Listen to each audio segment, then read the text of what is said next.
screwing around and start! Hey, P-Star, the Better Man here with an old standby, Superheavy Samurais. This is one of my favorite decks. I really like the gimmick. The no spells and traps and the attacking and defense position is really fun, so let's get into the deck list. To start off, we have two Superheavy Samurai Big Benkei. He is your main deck boss monster, 3500 defense. When he is summoned, changes battle position because you always want to have him in defense, so a lot of these guys can put themselves into face-up defense position. And if a Super Heavy Samurai monster attacks, it can attack while in defense position and apply its defense as, or use its defense as attack. That's the main gimmick of the archetype, and so this being your main deck boss monster, it gives that to all of your main deck on other cards. Two Super Heavy Samurai Thief. This guy is back row removal if there are no spells and traps in the grave, which is the other gimmick of this archetype. You can special summon him, and he can be tributed to steal a back row card from your opponent. You can steal face up, face down, pendulum cards, anything but a field spell. So he's really good, but he locks you into Super Heavy Samurais the turn you summon him. And back row's not the biggest thing right now, so right now only two. Then we have three Super Heavy Samurai Scales. He is used for recovery. If he is summoned, once per turn, you can special summon a samurai from your graveyard. I believe that a level 4 or lower Super Heavy Samurai from your graveyard. This is really good for getting back some of your equips and some of your other combo pieces. It's a free link to or rank 4 XZ. Or opens up some synchro plays with some of the level 2 tuners as well. Just a really good card. And it works if normal or special summoned. Also, if your opponent has 2 or more monsters and you have none, he can special summon himself. So it can be also a really good starter if you're going second. Then we have 3 Super Heavy Samurai Soulpiercer. This card is probably one of the best cards in the deck. It gives any Super Heavy Samurai monster it is equipped to piercing. So when your numbers get big fast, a huge number of your boss monsters have over 3000 defense that they can use as their attack stat. Piercing does matter. But furthermore, when he is sent to the graveyard, you can search any Super Heavy Samurai monster. So this searches almost everything in your deck. A bunch of common plays are to synchro with him or to equip him to something you're going to tribute off. Since you can equip him from the hand, you don't have to waste a summon on him. Just absolutely wonderful card. Helps you dig for anything you need. Then we have 2 Super Heavy Samurai Magnet.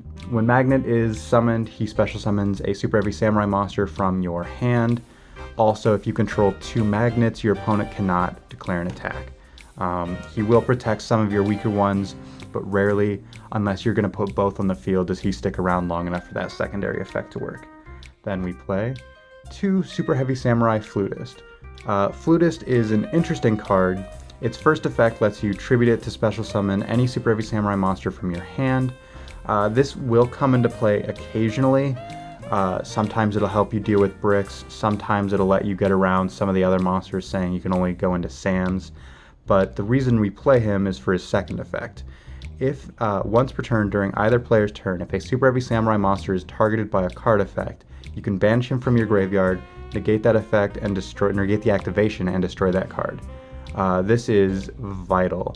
I know some people have thought about cutting this card, but there's a lot of targeting removal going around right now, and so he is just a perfect out to a lot of those. It gets around Nightmare Link monsters, it gets around, I believe Boral Sword targets the monster, or Boral Load targets, Boral Sword targets. Just wonderful card to help protect your boss monster. And then our first tuner of the deck, we have 3 Super Heavy Samurai Trumpeter. Trumpeter, if you have no spells and traps in the graveyards, can special summon himself. It's level 2 Earth tuner. If he's tributed for a tribute summon, you can special summon him back from the graveyard. That effect doesn't matter. The main thing is he is a free special summon and helps you get into your synchro plays. This card is most commonly used for your level 6 synchro, which we'll get to in a moment, but it's just a wonderful starter card. We follow that up with 3 Super Heavy Samurai Battleball. Battleball is your other tuner but he's a bit more of a gimmick. If you have no spells or traps in your graveyard, you can target a monster your opponent controls with a level and use that to synchro summon. This can ignore summoning requirements because it is a special summon counted as a synchro summon, and it's just wonderful removal. We play a Kaiju package in this deck entirely because of Battleball, because you can Kaiju an opponent's monster or a problem card and turn that into a big boss monster. Then we play 3 Superheavy Samurai Soulfire suit. He is one of our hand trap samurais. He is he is the second of the Soul sub-archetype, which is the name given to most of these equips, Soulpiercer being the first. Effectively, you can discard him to prevent a Super Heavy Samurai monster from being destroyed by battle or card effect for that turn. This is a quick effect, and it does cause your monster to lose 800 defense. Most of the time, that 800 defense doesn't matter because his protection effect is just that important. So, wonderful card. Then we have Super Heavy Samurai Soul Peacemaker. Soul Peacemaker is another equip with a pretty nifty effect. So Soul Peacemaker can tribute the monster it is equipped to special summon a Super Heavy Samurai monster from your deck. As that sounds, this is wonderful. It can summon any monster out of your deck, so you can get Benkei, you can get a tuner if you don't have one. It's just a really, really good card to help keep getting you to your specific answers. You can combo him with Flutist if you've got the monster in hand in case you have a couple of brick draws, which will put Flutist in the graveyard and get your boss monster out on the field, making Flutist's effect live. So there's just a tons of ways to play this guy. Then we have 2 Super Heavy Samurai Soulbuster Gauntlet. Soulbuster Gauntlet is also an equip. The equip version of this isn't exactly that great. It gains 400 defense. But the secondary effect is you can discard this card with no spells or traps in the graveyards to double the defense of a Super Heavy Samurai monster if it's attacking an opponent's monster. Oh wait, no, it's just any doubling, so it can do any damage. So this is an OTK piece. Again, 3,500 defense doubled to 7,000 is pretty big, and then a lot of the extra deck monsters get even bigger. So obviously, just being able to double this can just kind of steal games in OTK if your opponent passes on an empty board or doesn't have a great opening. And since Soulpiercer can give piercing damage, you can still get some pretty good damage in even through like a set 1 pass. Not that that's very common anymore. We have 1 Super Heavy Samurai Soul Horns. This allows your monster to make 2 attacks in a battle phase, another equip. The second attack doesn't come up very often, and since he is a soul monster, he is searchable by Soul Peacemaker, and of course, as well, the Soulpiercer. I only run 1 of them because sometimes it doesn't matter, but sometimes that second attack is just really good. 1 Super Heavy Samurai Drum. Drum is the level 1 tuner. He is a level 1 Earth tuner. His effect lets you get a Super Heavy Samurai back if he is destroyed on the field, but most of the time you're just wanting him as your level 1 tuner. This being an Earth deck and you having a level 1 Earth tuner and monsters that can summon him from either the hand or graveyard means you can get a first turn Nat Beast fairly regularly, and you only need the 1 because he's searchable and the effects aren't exactly the greatest, so you don't want to see him all the time. That's it for the Super Heavy Samurai monsters, so we'll now move on to some of the other cards you play. We have 2 Jizukiru, the Star Destroying Kaiju, and 2 Gameciel, the Sea Turtle. We picked these 2 from their levels. Gameciel is level 8, so with Battleball that gets you a level 10, and Jizukiru is a level 10, that with Battleball gets you your level 12. Jizukiru is also chosen over the other level 10 Kaiju, because if you do open multiple Kaijus, you can summon him to your side of the field and get just a free level 10 3300 beat stick. But that's pretty good. Unfortunately, we can't exactly play Interrupted Kaiju Slumber, so just the 4 Kaijus is enough to get a decent amount of consistency, but I really like those 2 choices. Then we play 2 Ash Blossom, 2 Effect Veiler, and 2 Swift Scarecrow. Obviously, Ash Blossom is just great in the current metagame. Preventing your opponent from drawing or searching or summoning from the deck once per turn is wonderful. I do Veiler over Ghost Ogre because Pendulum isn't that big of a deal right now. Obviously, Veiler is meta dependent, but personally I prefer negating the effect to destroying the card, because a lot of the times the opponent's monsters aren't going to be able to get over mine without their effects. But clearly this is meta dependent, so Ghost Ogre may be a better choice. It depends on what you're facing. It depends on what the meta looks like. And then the Swift Scarecrow is just a little bit of protection. Sometimes your board will get wiped, and this deck can't play back row to defend you. So obviously you have Swift Scarecrow to help protect your life points. It does come up kind of often. It's not the most important, otherwise we would be playing a third, but I do think it is worth including just in case. It also can let you pass if you're going first, because this deck is kind of a going second deck. You can do first or second, but with a lot of the OTK potential, if you get a bad opening hand going first, but Scarecrow's in your hand, you can turn it into effectively going second. And then our 41st card is one copy of Sekka's Light. I really like Sekka's Light in this deck. It is effectively a +3, because you can draw 2 cards, and then you can banish it to return a card from your hand to the bottom of the deck to draw another card. Given that there are some monsters you want in the deck to search out with others, and or you don't necessarily want multiples, you can just use all of the effects immediately, and that it banishes itself the turn it is sent to the graveyard is of big importance. It does lock you out of all spells and traps for the rest of the game, so it can make one of your boss monsters a little bit less powerful, but it's a 41st card, so you're not always going to draw it, and when you do, it's powerful, and if you don't, don't. So, yeah. This is a 41 card deck, as I said, and currently my extra deck is tuned for Master Rule 5. Superheavy Samurais can't exactly do a lot of link plays, so I wouldn't expect this extra deck to change in MR4, because you're playing Protect the Castle. You're going to put one of these synchros on the field, and you're going to try and protect it. But this deck has only 2 link monsters, so obviously this will get a little bit more powerful in MR5. So to start off, 1 Super Heavy Samurai Steam Train King. Steam Train King is 4800 defense and level 12, so you only really want to summon him with Jizukiru, since Battleball lets you ignore the 2 non-tuner Super Heavy Samurai monsters part, because investing 3 cards into this is often pretty bad. His effect is you can banish spell and traps from both graveyards to inflict 200 damage for each card banished. This can matter. If this deck can get really close to 8,000 in a lot of ways, so if you say double attack with this on a non-open board, or you're attacking through something with gauntlets and you're not quite at 8,000, you can often get some decent burn.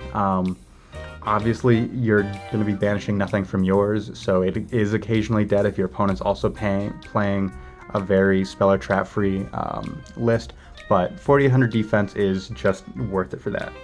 Then we play 2 Super Heavy Samurai Warlord Susanoo.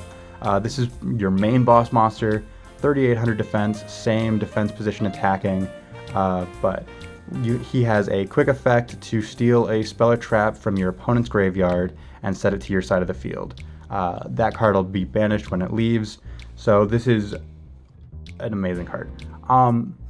Since we're playing no spells and traps except for Sekka's Light, if you don't play Sekka's Light, this is effectively your way into spells and traps. Since you can steal your opponents, or oftentimes you can get around them and take them for later, it's a good way to get some nice staples that a lot of other decks are running. You can take Evenly Matched is a fun card to take. So say your opponent evenly matches you and you can pull out Susanoo. Well, now you have an evenly matched. Same with things like Infinite Impermanence, Red Reboot. Like, there's a plethora of great spells and traps right now that you can steal because they're very generic. This can also be used to kind of gimp some decks. So say your opponent does Foolish Burial Goods on like a Lunalight Perfume. You can then immediately steal that perfume before they can banish it to kind of interrupt their combo. That's a little bit less often, but it is still a important part of this effect since it is a quick effect. We play 1 QB. The only reason we run him is he's a level 9. You're only going to summon him if you need to out a level 7 on your opponent's board. He gains 900 defense for each monster your opponent controls, so he can get pretty big, but honestly, you only run him because he's level 9. Then we play 2 Ninja Saratsubi. Saratsubi is a level 8 and can pop a spell and trap card and inflict 500 damage to your opponent. This is also a quick effect, so you can do it during both turns, so you have effectively access to MST or Twin Twister or, you know, just basic back row removal. This card you'll make a lot. It's really good. MST is not the best right now, so you only need the 2 of him, but it's still worth playing and running. Then we play 1 Stealth Ninja. This is run because it's a level 7. The gimmick with Stealth Ninja is that he can attack directly, and that if he is, by having his defense, so you can deal 1400 defense. This can be used if you're, again, near game and just can't out a monster, but you need that last push of damage.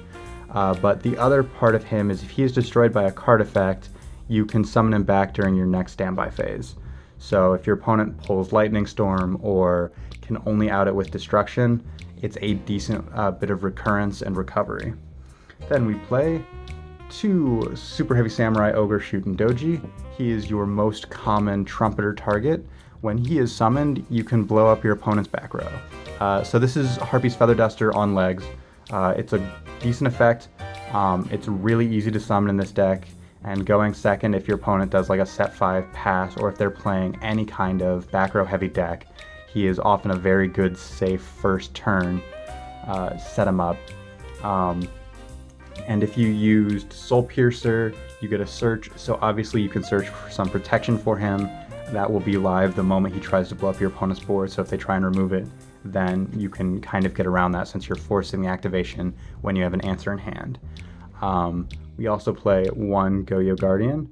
Goyo Guardian got errata to need Earth monsters, so this deck doesn't care about that. Decent stats, stealing opponent's monsters is always good. We also play Naturia Barkion and Nat Beast. These cards are phenomenal. Turn 1 Nat Beast can steal a lot of games depending on the deck you're facing, and again with the deck's ability to search drum and the deck's ability to get 2 monsters on the field consistently, he is a fairly common first turn play. Barkion is less good but still relevant. Being able to negate trap cards is obviously less important in the current metagame, but you're not tight on extra deck space, and level 6 is an easy number for you to go into, so he's a very safe option mid-game or to further protect a boss monster. We play 1 Daigusto Emerald. This is for recycle. Obviously we can't play Pot of Avarice or any spell or traps like that, so the Daigusto Emerald is there for some recurrence. It's really useful, but you only it's limited, so you can only play the 1. We play 1 Gravity Controller. This guy lets you out monsters in another way, so you can take any monster, put this in the extra monster zone, and then destroy an opponent's monster in the extra monster zone. It spins. Yeah, it spins. It doesn't destroy. So this is just a 1 card removal. It can take a dead Super Heavy Samurai monster, or it can take a monster you want in the grave and use it to out an extra deck card. It's just a really good card. And then our last card is Borreload Dragon. Summoning Borreload Dragon is rare because it does require you to get 4 monsters on the field at once, but it is worth having in the deck. His removal is also very weird because it steals the opponent's monster during the battle phase. again, it's more non-traditional removal, and that's the purpose of it over, say, like Boral Sword. And this deck can't invest the resources into Appaloosa to get it to come back, or to get Appaloosa's negates to be worth it, because if they can out that easily, you're just screwed. But Boral Load is a really good final Link 4. In the future, we should be getting a Superheavy Samurai specific Link 1 that is a discard monster reborn. I would definitely play it. You can easily take out Daigusto Emerald or Goyo Guardian or one of your copies of Saratsubi, or, you know, anything you're running multiples of, or even Boral Load if you think you're just never going to summon it. I do recommend playing that when it comes out, but we don't know when it's coming out, so just thoughts in the future. The side deck for this card is for a deck like this is interesting. Obviously, you can't play spells and traps, so you're going to be side decking hand traps. So common options are right now Droll and Lockbird, Nibiru, the third copies of Ash, or Ghost Ogres, stuff like that. All of those are really good. I'm not main decking Nibiru because this deck can struggle to get around the Nibiru token. Its removal is often battle based, and since most monsters in this game are weak, you're fine there. But when you stack all the monsters on board to get Nibiru, you're in a little bit more trouble. And this deck also does rely on its normal summon, so unfortunately Spear Mode and Lava Golem, while they can be better for breaking boards, they can also ruin your hand. Since a lot of your monsters will lock you into Super Heavy Samurais, Lava Golem and Spear Mode can be dead sometimes, and I find the Kaiju package just a bit more reliable. But I think they are valid side deck choices if you are looking for a specific matchup that you know that all you need to do is break the opponent's board. You can give up your normal summon for a turn, that's fine.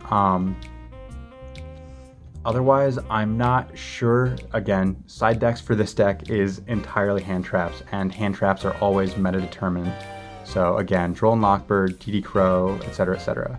And I did specifically play Sekka's Light as the 41st card because I know some people really don't like it. So if you want to take it out, you have a 40 card deck that's got no spells and traps. And if you want it as a 40th card, Soul Horns or the second Soulbuster Gauntlet are all good choices to make this exactly 40 cards.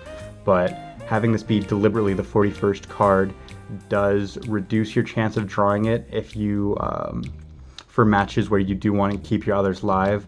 But at 1, this card is too good to ignore, so I found it best to run. That's it for this list. If you want to see any duels or combos, please comment below and ask about it. Otherwise, that's about all I have to say on this list, and Point Star the Better Man is out.